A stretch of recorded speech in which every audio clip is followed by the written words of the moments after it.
আসসালামু আলাইকুম বন্ধুরা, আমি আরেকটা নতুন ভিডিও নিয়ে আসছি। সেই ভিডিওটা অবশ্যই আপনাদের জন্য ভালো হবে। আর এই ভিডিওটা হলো মাছের ডাল, মাসকালের ডাল আমি নিজে রান্না করবো। আর এই মাসকালের ডাল রান্না করার জন্য অবশ্যই মানে যেটা মেন দরকার সেটা হলো শলুক পাতা। মাসকালের ডাল যারা শলুক পাতা দেখিয়েছেন তারা অবশ্যই বুঝেছেন যে তাহলে ডালটা কি হতে চলেছে। কারণ এই ডালটা কিন্তু খুবই টেস্টি। আর এই ডালটা কিন্তু নিজেদের কালাই মানে গুঁড়া করে সবকিছু করে প্রসেস করে বাজারে কিনা না। বাজারে কেনা ডাল কিন্তু অনেকটা ভেজাল থাকে। কারণ এদের এই ভেজালের কারণে কিন্তু ডালটা খেতে খুব মজা লাগে না। আর যারা অরিজিনাল ডালখোর তারা কিন্তু অবশ্যই বুঝতে পারবেন যে মাসকলাই ডাল অরিজিনাল কোনটা আর ভেজাল কোনটা। তো আমি শলুক পাতা আগেই কেটে নিয়েছিলাম, পাশাপাশি আমি এই যে মরিচ কাটতেছি, কারণ মরিচ লাগবে। আর মরিচ আমি এই স্টাইলেই কাটি। আমি একদম সহজভাবে কিভাবে রান্না করি সেটাই আমি আপনাদেরকে দেখাবো। যে তেল দিচ্ছি, তেলটা দেওয়ার পরে মানে এই পাতিলটা ভালো করে নেড়ে নিতে হবে। নিয়ে নেওয়ার পরে আমি 2-3 কুচি রসুন দিব, কারণ রসুনটা একটু পোড়া পোড়া হলে সেন্টটা একটু ভালো আসে। তবে এই ডালের ভিতরেই কিন্তু আপনারা শুকনো মরিচ 2-1টা দিতে পারেন, ফ্লেভারটা চেঞ্জ হয়। রসুন দিলাম, তারপরে এই যে ধনে পাতা সরি কাঁচা মরিচ দিব, পেঁয়াজ দিব, শলুক পাতা একটু দিব আর একটু রেখে দিব।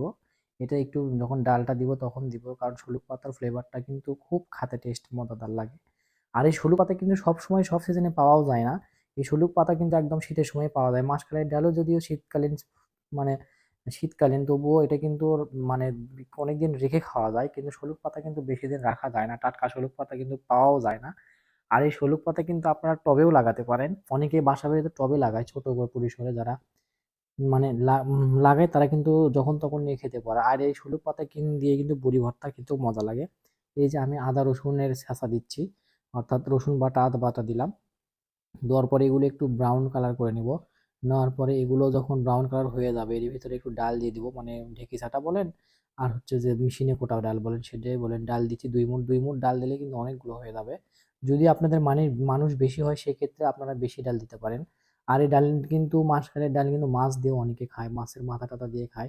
আমি নিজে সবকিছু করতেছি, নিজে ভিডিও করতেছি। দেখেন ডালটা একটু, এর মধ্যে হলুদও দিছি অবশ্য, কারণ হলুদ দেওয়ার পরে ডালের দেখেন একটা কালার চলে আসছে। আর আমি রান্না করতেছি চারিপাশে কিন্তু গন্ধ ছুড়ে গেছে, কারণ ডালের একটা গন্ধ, সেই একটা গন্ধ।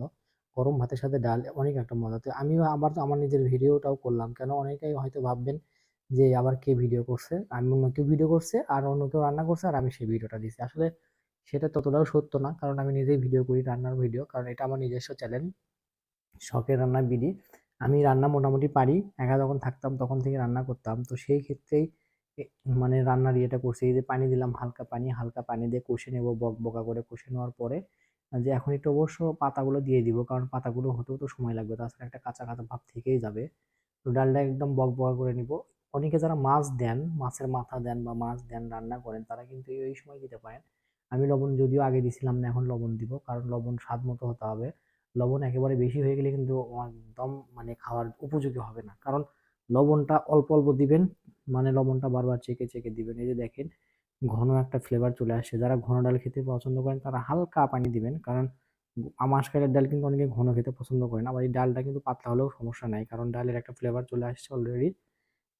আর ওই যে ভাত হচ্ছে আমাদের রাইস কুকারে। তো রাইস কুকারে ভাত হওয়ার পরে আমরা একটু পরে খাবো। যাই হোক, আমাদের এই ডালটা দেখেন রান্না হচ্ছে, কত সুন্দর করে গ্যাসের চুলায় রান্না হচ্ছে। তবে এই ডালটা মাটির চুলাতেও রান্না করা যায়, অনেকভাবে রান্না করতে পারেন। তারপরে ডালটা কিন্তু দেখেন এই যে পানি দিলাম, পানি দেওয়ার পরে আরেকটু পানি দিতে হবে, কারণ ডালটা অনেকক্ষণ বলক হবে, বলক হলে পরে ডালটা আটে চলে আসবে। ডালটা এঁটে চলে আসলে আমরা রান্নাটা বন্ধ করে দিব। তো যাই হোক, আমি যেভাবে রান্না করতেছি, আমি পুরুষ মানুষ হয়ে যেভাবে সুন্দর মতো রান্না করি, আপনার নারীরাও কিন্তু এভাবে রান্না করতে পারেন। আর আপনারা এইভাবে রান্না করবেন একদম সহজ পদ্ধতিতে। আসসালামু আলাইকুম, সবাই ভালো থাকবেন ইনশাআল্লাহ।